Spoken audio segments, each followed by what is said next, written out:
Today, when I think of Ireland, I think of tea, lots of weird slang, and pubs, but not really anarchy or anything like that. However, for a very long time, almost a millennium, Ireland was a society without a state, or even one dominating legal system. It was what's called a polycentric legal system, multiple different kinds of competing ideas. I don't know a huge amount about this tradition, so joining me today to tell me all about how a stateless society isn't as crazy as you might think is Kevin Flanagan, a director at European Students for Liberty and the founder of the Brehon Law Academy, a resource for uncovering the often untold tradition and history of Ireland's unique system of law. Thanks, Paul. It's good to be here. Murray Rothbard, in his book For a New Liberty, referred to Ireland under Brehon law as an example of a stateless society, built on what he called a polycentric legal system. Is Rothbard right? Should libertarians and anarchists and classical liberals be looking back to the millennium of Irish experience? Yeah, of course. And I love talking about this topic, especially how it relates back to libertarianism. I think provides real fertile ground for people who are advocating these ideas to make a case for how this can work in practice. I do have like a slight issue with what Murray Rothbard said, is that it was the only example. In fact, there's many examples of this in what I would call pre-colonial societies. Societies that existed, let's say, before Roman law. So you'll find this in early Germanic societies as well. You find this in Native American societies. You even find it in some modern societies that have retained that tribal legal structure.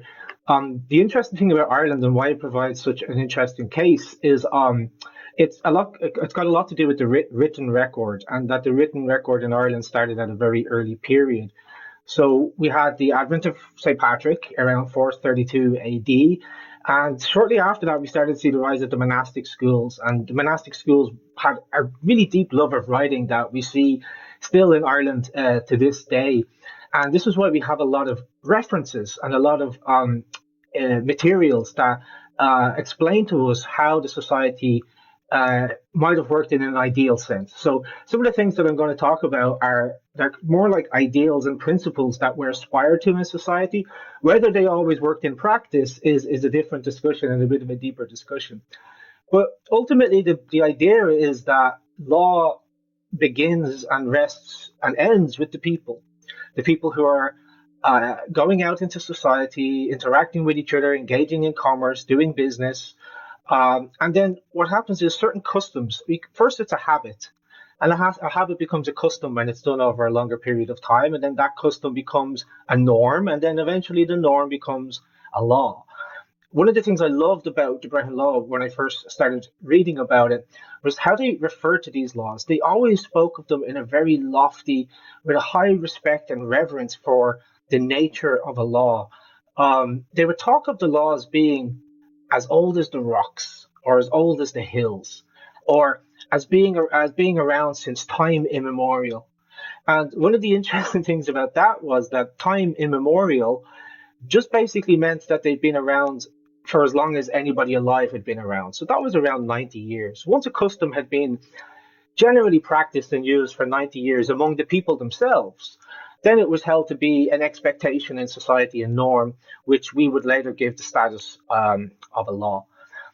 Other fascinating parts about this was that these laws were being promulgated and more or less created, as I said, by the people themselves. Yes, we had kings and chieftains, and there was a very, I would say, well-defined social structure in Irish society, a hierarchy in Irish society. Where status was really carefully defined, and every profession had grades of status within it, and we can go a little bit deeper into that later on. But the laws themselves were not being issued by the king and handed down onto the people. In fact, the king's position, his role, was as a protector of the laws that were already in place and in practice among the people themselves. Same with the judges. Their role was really to learn the customs that had been established and grown organically among the people themselves. And those who were the best at knowing those laws and customs and the best at finding a fair and just outcome to civil disputes as they arise were the ones who were the best judges. So, really quickly, let's take a step back. Brehon law sounds like a completely different system entirely different to what we're used to. Can you explain some of the differences between Brehon Law and the legal systems that most of us live under today? Yeah, of course. So first, let's talk at the word Brehon Law because it sounds unusual to somebody's ear for the first time. The reason why we call it the Brehon Law, this is actually an anglicization. The Irish word for a judge was brehov, and so throughout the history, as Ireland became colonized, they anglicized this word to a Brehon. It's a little bit of a misnomer to think of it as laws that were made by the Brehons. But it was a law that was very, let's say, it was protected and upheld and studied by a class of individuals who are very learned, who we call Brehons, and hence that's why we call it the Brehon Law. And as I said a few moments ago, the written record around these laws really starts to begin in most of the manuscripts we have remaining are like 6th, 7th, and onwards centuries. But we know without a doubt, and we know this from the mythology, we know this from the oral traditions and the folk memory, that the customs themselves were actually in existence for a lot longer than the coming of Christianity. That's just when we decided to start writing them down. And you know, as a historian, that we tend to favor the written record, and we tend to discount the oral traditions because they're unverifiable. But that's basically what the Brehon Law is. That's where it comes from. That's where it gets its name. And how it differs from modern legal systems. But this is a bit of a bigger discussion. There's many like different features of the Brehon Law that would be very different to ours. I think one of the easiest places to start here is to say that there was no distinction in the Brehon Law between criminal and civil acts of wrongdoing. In fact, all acts were considered civil wrongs. And in our modern legal system, we tend to treat civil wrongs as a tort, something that can be usually compensated, something that is a harm against an individual. I'm not. I believe America is a common law jurisdiction as well, and so this would apply there also. But the legal definition of a crime in modern parlance is um, is an act against society at large. In other words, a crime is when you act against the state or the state considers itself to be the injured party. And this is why, even if there is a violent offense or a theft against an individual, it is the police and the state who then steps in to administer justice on behalf of that individual. We call this the criminal law in our modern systems. This idea of a third party like the state stepping in and assuming the harm on behalf of the actual injured party would be something that was completely alien to the early Irish. There was an injured party, they were the ones who had to pursue justice. Um, and there could only be an injured party if there was somebody who could stand there and say, I have been wronged, and this is how I've been wronged. And then the role of the Brehon was more of what we would think of today as a mediator or an arbitrator rather than a judge who issued sentence. And they had very limited powers. We could say that there was no police force to even enforce the judgments of the Brehon, and there were no prisons with which to put people into if they decided not to break the law. So that's a very interesting thing. It makes you wonder, how were these laws even followed then? Why were they even, how did they even have any power in society?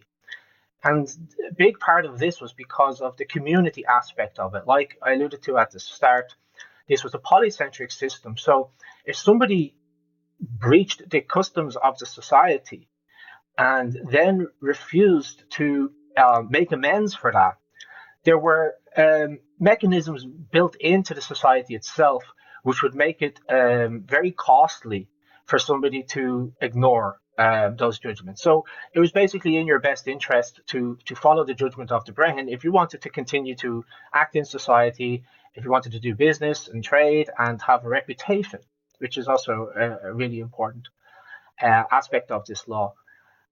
So that was probably the first distinction, is that their attitude towards the law was one that they didn't make a distinction between civil and criminal offences. All offences, even if it was a accidental wrongdoing or an intentional wrongdoing, were considered offences against the individual, and all of those offences could be compensated for financially. which is fascinating because in the more recent times we have the legal philosopher Richard A. Posner from the Chicago School, who put forward his like economic analysis of law. I think it was like in the 70s, like it wasn't a very long time ago. And at the time, this was considered a groundbreaking approach to the law, that all law and the judgment, opinions of judges and the lawmakers are essentially economically motivated. Well, this was very much in the minds of the early Irish judges, the early Irish Brehons. Um, as I said, like at least from the fifth, sixth, seventh century, but we know a lot earlier than that. So there's like two very clear differences in those two, our legal system today and the legal system of the past. When you say Ireland is a stateless society, what exactly do you mean by that? Today, Ireland is nothing like what you described. It's a pretty alien and remote idea, obscured by history and almost lost to time. So what exactly did it mean that Ireland was a stateless society with what you call a polycentric legal system? How do these high-minded intellectual terms translate from ideal to reality? Um, we need to take a kind of a wider perspective on Ireland at the time then. And when we think of Ireland today, we think of it as a nation, and actually, sadly, still split into two territories of Northern Ireland and the Republic of Ireland. But in the past, it was made up of many, many petty kingdoms. And every clan had its own piece of territory, its own land, and these family units, which sort of functioned like our modern companies, to be honest. They joined together with other family units into wider associations, and their land was joined together. And this, more or less, was their principality. It was their kingdom, it was their territory. Um, so the polycentric aspect of it was that from territory to territory, you could have slight deviations in how these laws were in practice. There were essentially two bodies of law, if you want to call it that. We had what was known as the Ordidus, and we had the Coin law. And if my memory serves me correctly, the Ordidus would have been the universal law that was over the whole of the island, whereas the Coin law would have been more related to the local customs and practices.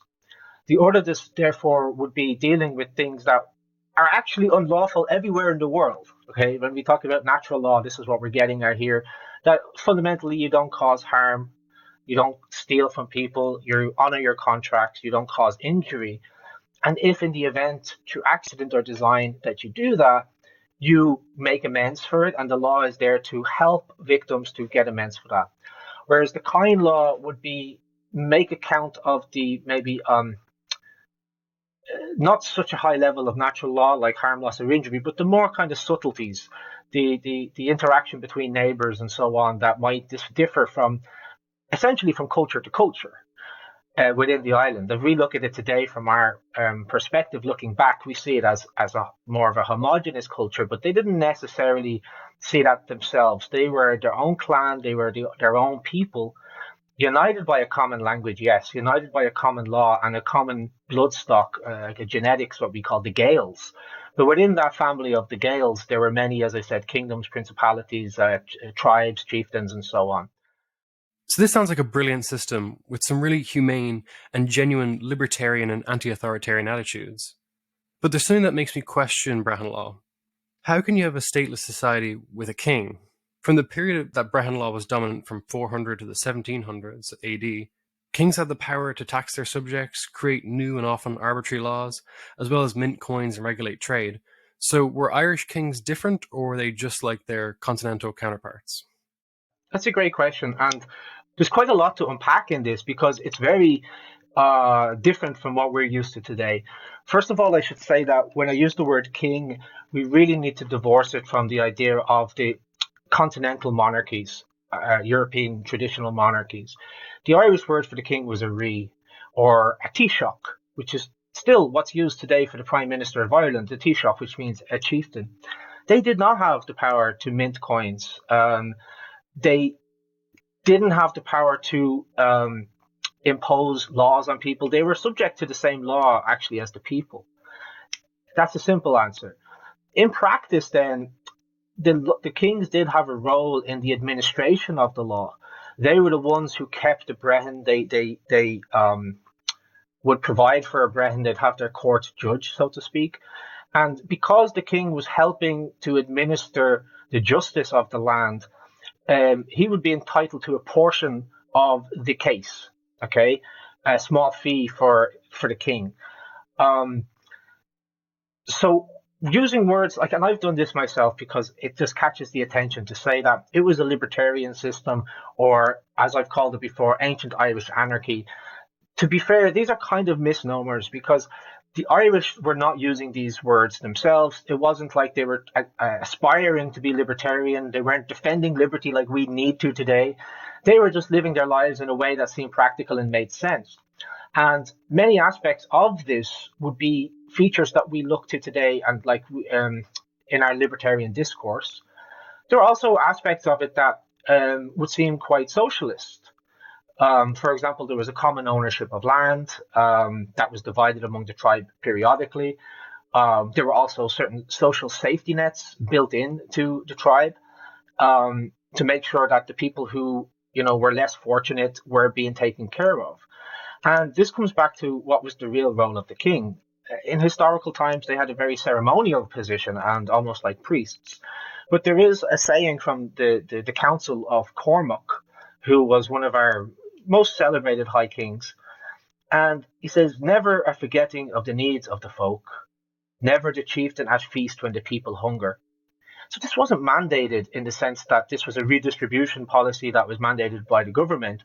It was a question of virtue and a question of your nobility actually was defined not by how much you had, but how much you could afford to give others. And this was kind of embedded into the cultural mindset.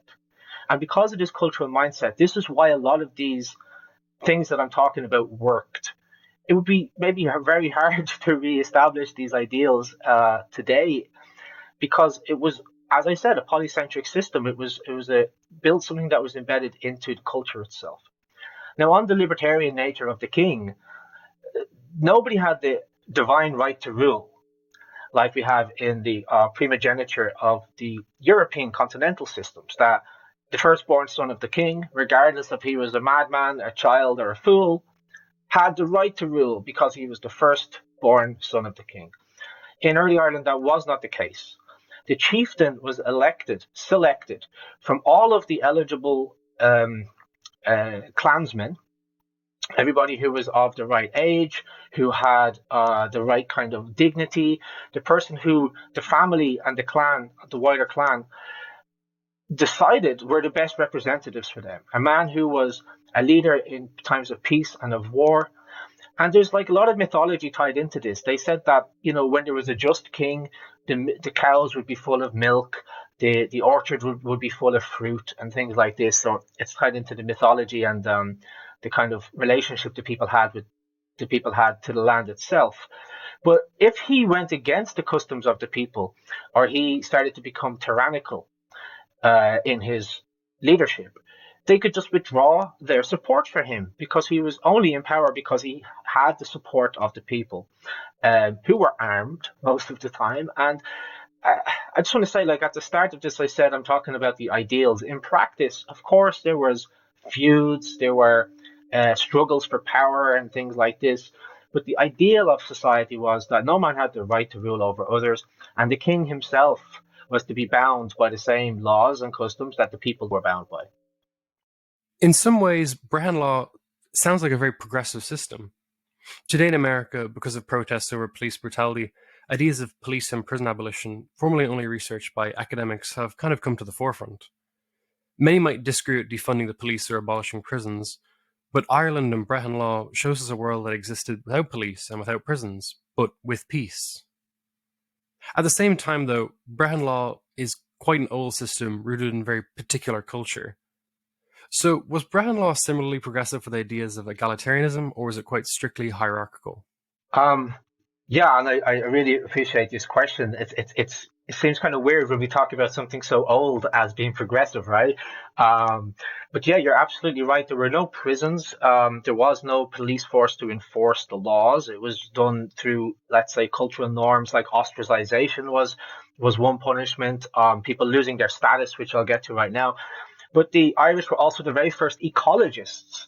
And the modern green movement wouldn't have a patch on the attitudes that the Irish had to nature and the land in the past, where it was, for example, a crime to fell a sacred tree or to take from the forest that which you did not need except for your sustenance. So that's a topic for another day, I think. But when you first look at the Brehon Laws, or when people talk about them, they always say things that they gloss over it with kind of rose-colored glasses, and they say everybody was free, everybody was equal, the women had the same status as men, and that is would be lovely, but it just wasn't the case in practice. And all of the legal manuscripts will show us this.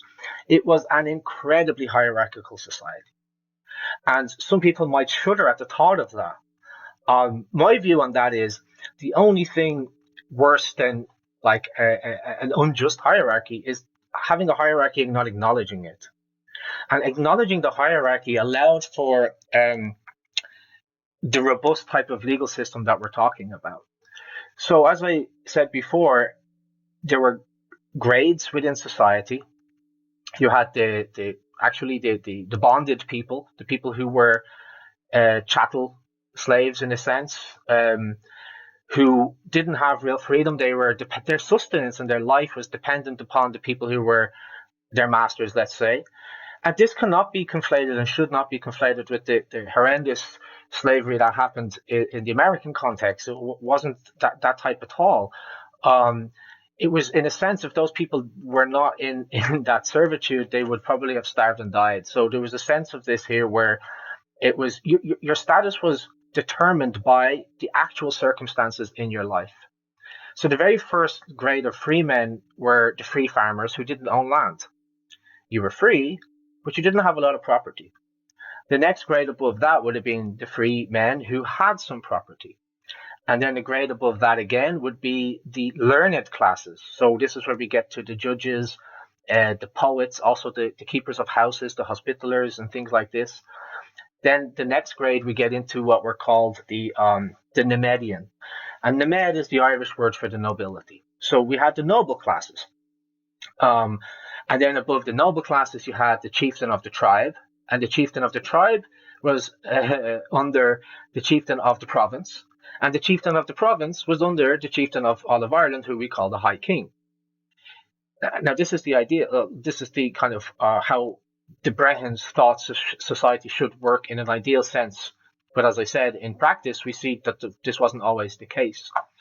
And each one of these grades was paying homage in like rent. You know, they're paying rent either for the cattle that they had borrowed, the land that they had borrowed, and they're paying it to the chieftain above them. Now, what's interesting about this? It sounds at first that I'm talking about something like a caste system. But what's very different about the system in Ireland was that you had upward and downward social mobility, which meant that if you started off as a free man with little or no property, and through your genius and ingenuity and your industry, you managed to acquire property. You managed to grow your cattle, grow your herd of cattle, acquire more land through the very circumstances of that fact, the fact that you had wealth. You were automatically then starting to move into the next grade. And if that wealth could be sustained for 3 generations, the third generation would rightly have the status of this next grade. Now, the inverse of that was if you were born into a noble family and inherited wealth, and you squandered that wealth through gambling or mismanagement or recklessness, you could easily lose your status because status was not something that was issued to you by the state. It was something that was a characteristic a virtue of your characteristics, the true characteristics of your life. So it was defined by your wealth, your blood, in the sense that what was your father and grandfather, what status did they have, and your own industry and genius. So it was a very hierarchical system, but it was because of that hierarchy, if I can make this point, that allowed for a more just administration of the law. Now, this sounds very strange from what we're used to today, but the reason why it could be more just was because those of a higher status were held to a higher degree of expectability within society. A nobleman who committed a crime would be fined a higher amount, a higher portion, than a poor person who committed the same crime, because they were deemed by virtue of their status to know better and to set a better example in society. There are countries today like Finland where if you get a speeding ticket, the amount you pay is based off your income. So there was a famous story years ago of a CEO who paid a huge fine of something like €50,000. You mentioned that Brehon Law did not punish the way we think of today. Instead, criminals paid back their victims pursuing what you call restorative justice. But what if there was some really rich and evil noble who had money to spare and just wanted to murder and torture people? And also, this brings up the question, in such a hierarchical society, how did those at the bottom pursue justice from their so-called betters? Yeah, that's a great question, and I've gotten asked this question a few times. Like, what if you had some sadistic billionaire who's like, I'll pay the bill if I get to harm people. Um, again, I would come back to, and it is kind of like a short answer, that the cultural norms of the day would make it like too costly, not just financially, but in terms of reputation. And in a time back then, reputation was everything. Status, sorry, should I say title, was dependent upon reputation. It wasn't the other way around. And we know that we have many people of high title within our societies today. We have judges, we have politicians who do not live up to the high standards of society, but the fact that they have a title, that's enough. In the past, the reputation made the title. So I wasn't aware of that situation in Finland. I must look into that because that's very interesting. It sounds a lot like how the system might have worked back then. But there were other social safety nets built in. So you had an honor price, and the honor price could be removed from you if you were like a repeat offender, let's say. And to have your honor price removed was very shameful. You have to bear in mind as well, like this was so tied into the family unit that you were not, you were an individual acting in society, yes, but the consequences of your actions had a direct impact on your entire kin. So your company of your kin would suffer if you want to use like the value of that clan would suffer in the eyes of others. So there were social mechanisms for this. Another thing then is, how does a person of a lot lower status get justice against a person who is a lot more wealthy and a lot more powerful? And Paul, you'd be well aware of the H Block hunger strikers. Bobby Sands, I believe it was the anniversary of his death not so long ago, where they were hunger striking for justice. This is something that was very ancient as well in the Brehon laws, and it was called trustgood. And what would happen is the person of the lower status would go and sit outside the house of the person of the higher status, and they would fast from dawn till dusk. And what this is doing, it's sending a signal out to society that I'm trying to get justice from this person. And how the law dealt with that, what was the mechanism for actually putting real pressure on that person? If the person of lower status fulfilled the requirement of trustgood, the amount of the fine that would be required to pay of the higher status person would increase, and the risk of the loss of their honor price would increase. So for every day that person denied the poorer person justice, they stood to lose more and more. We would say financially, but it was also reputation as well. Trust the Irish to create a legal system based entirely on social shaming. It really is our culture down to a T. Oh man, I know. I know. I mean, it's like, yeah, you're right. That's it's so true. Like, and you can even see it today. And this is why I think, in many respects, the Brehon Law didn't die, because we still have this aspect of our culture, but we also have hospitality, the land of a thousand welcomes. Well, it was illegal not to be hospitable in early Ireland, so we still have kind of remnants of this in our cultural mindset. Yeah. So this Brehon law system sounds like a brilliant idea that was quite humane.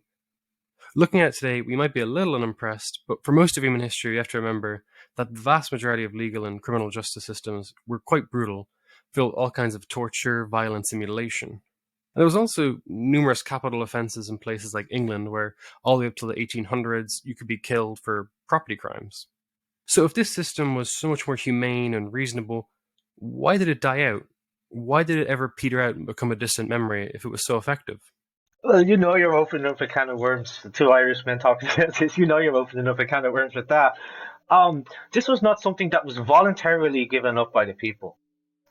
And there's a big span of history we're talking about here. We started at 432 AD. We're going all the way up to the 1700s, and there's a lot going on in that time period.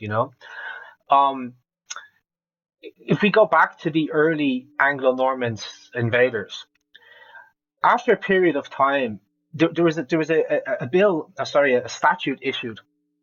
Um, the name of the monarch at the time escapes me, but it was called the Statutes of Kilkenny. And this statute was issued against the Anglo-Norman settlers who had set up home, colonizers, settlers, whichever way you wanted to say it, who had set up home in Ireland.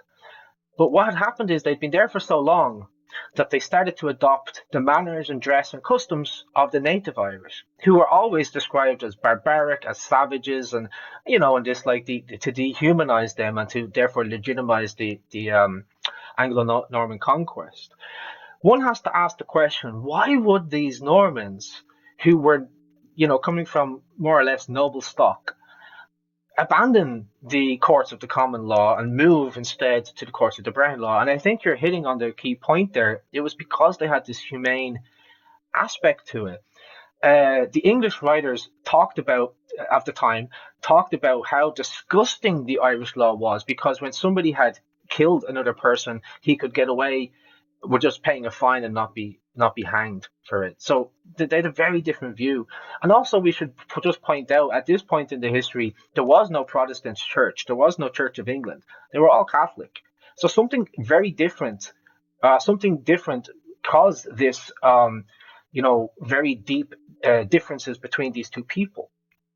And I posit that that was a difference, a clash, if you will, of the legal systems. So they were not voluntarily given up. It took hundreds of years, and for a long time, like the English had their base in the Pale in Dublin and Wicklow and Waterford and Kilkenny and those areas. But the rest of the island continued as it was, very much under the Brehon laws, very much with their native customs, until we get up to around the 1600s, when we have the later plantations that were happening. And they were very brutal, very, very brutal. This is where we have the to hell or Barbados idea, where Irish men who were fighting for their country, this was before the IRA and everything, this was hundreds of years before that, were being exported to places like Barbados to do penal servitude, to Australia, and the population was already, being kind of decimated at the time. But when you had the chieftains surrendering to the English king through a system that was called surrender and regrant, it's a big topic, so I'll just try and give the brief insight here.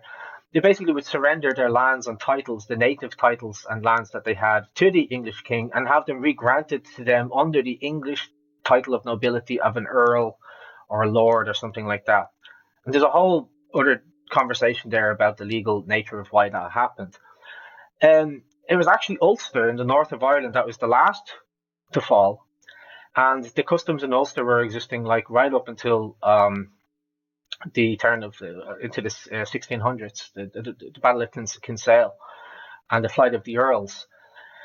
This was when the last of the Irish chieftains were kind of defeated, and they fled Ireland. They went to the continent, to Spain and to Italy, to try and muster up support from their Catholic brethren. To come back to Ireland. They always wanted to come back and to fight again and to try to reclaim the Gaelic way of life and the native customs. But sadly, we know that that never happened. And what followed thereafter was very oppressive, brutal penal laws in Ireland, where Catholics were completely mistreated.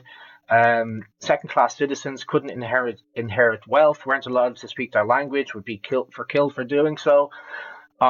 It's a very dark period of history, and that period of history explains why so few of us, Paul, are able to speak the native tongue of our ancestors. Why so few of us even know about this legal system. Well, so few of us know about the ancient poets and their amazing use of the Irish and then the English language. There's a reason why we are become disconnected from that very, as you say, progressive and humane and even ecological way of life. And it wasn't voluntarily, it was done at the bottom of the sword. And that's a very dark and sad period of Irish history. The more I read, the more I realized that Brehon Law isn't just a cool historical idea, it's a serious way to challenge the way we view justice, society, and the state. I was even reading that some Native Americans reference Brehon Law in land disputes to the American government. Taking Brehon Law out of the realm of historical interest, how do you feel Brehon Law could be best studied, adapted, and applied today? What are some of its principles that we ought to adopt? Well, I'm really glad that you heard that about the native people using Brehon law, referring to it. And part of the reason for that was, as I said at the start, it was written down.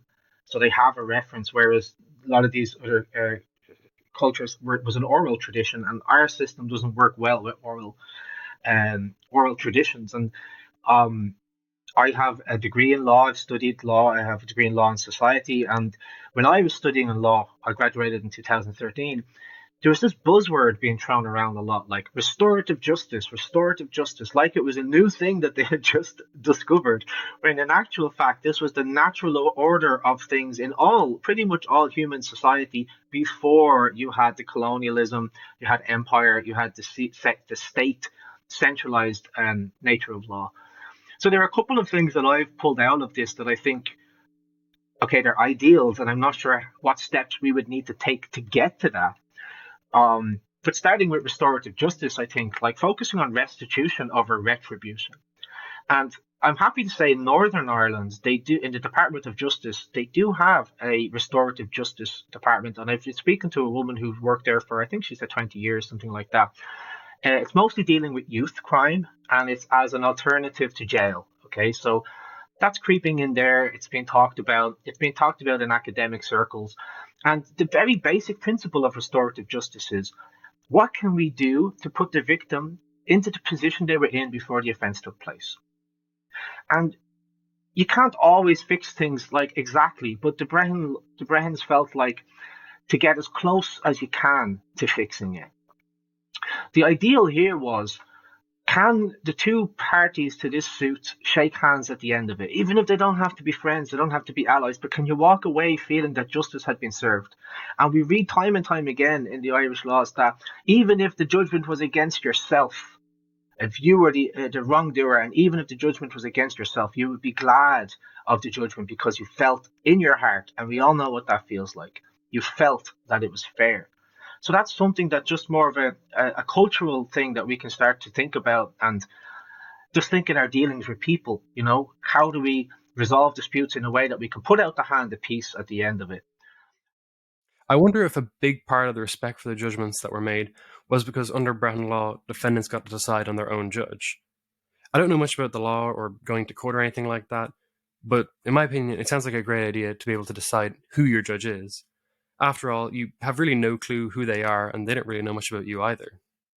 And that's a perfect segue to the next point I was going to make, actually. There was a reason why you could choose your judge. We don't even know our judges. They don't even know us. So there was this idea, like, how can somebody who doesn't know you judge you?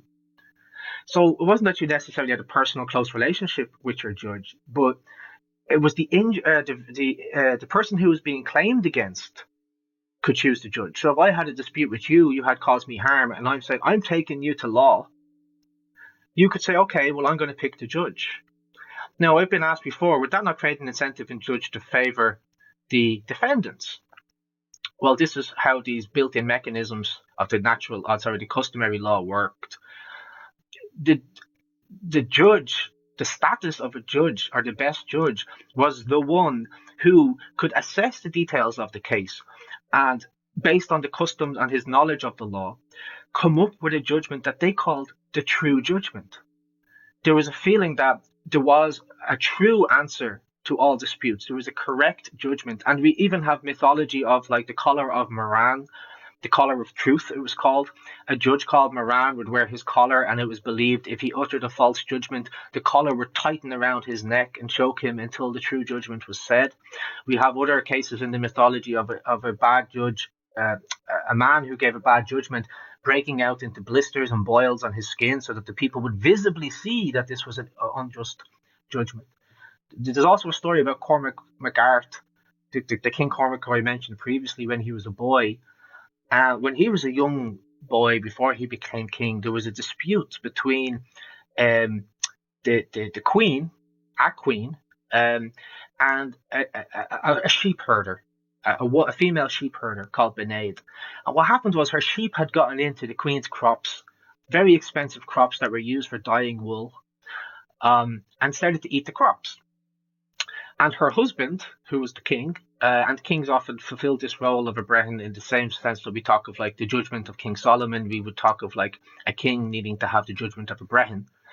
And he gave his determination on the case, which was, the sheep has eaten the crops, so as forfeiture, you must give your sheep to the queen as payment for the crops.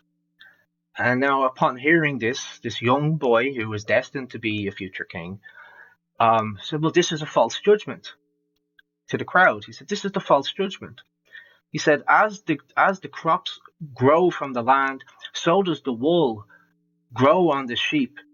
So the fleece of the sheep should be given as the payment rather than the whole sheep, rather than to deprive that woman of her livelihood. And the people looked and they can feel it. And when you hear that story, you can go, you can feel something there. There's something that twigs your heart a little bit. And the people around said, that is surely the judgment of a king.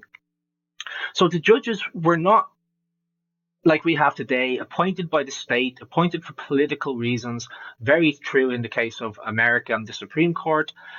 They stood out and they rose up among their people because they were the best at recognizing fairness and delivering what we call the true judgment. They were actually in competition with each other. It was a judicial market opening, if you will. And the one who gave the bad judgment, he wouldn't be a judge for a very long time, because it comes back to the notion of reputation that I spoke about. One other aspect in the way the judges worked was that they were actually liable themselves for giving a false judgment. So if I was a Brehon and I was going to hear a dispute, I had to put up a portion of my wealth. I think it was 1/12 of the value that was being disputed as kind of like an indemnity bond. And if I gave the false judgment, the two parties to the suit got to take this indemnity bond and they split it between them, and they would go and find another judge.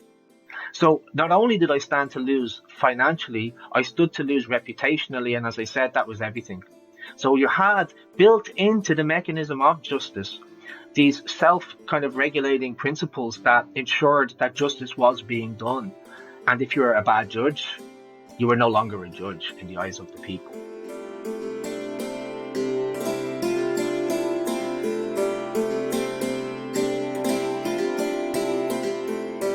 Thanks a mil for listening. I hope you enjoyed this podcast. And if you did, you can subscribe on Apple Podcasts, Spotify, or wherever you listen. Portraits of Liberty is written and hosted by me, Paul Meany, and produced by Landry Ayres. You can also visit libertarianism.org to find more shows like this. I hope to see you next time.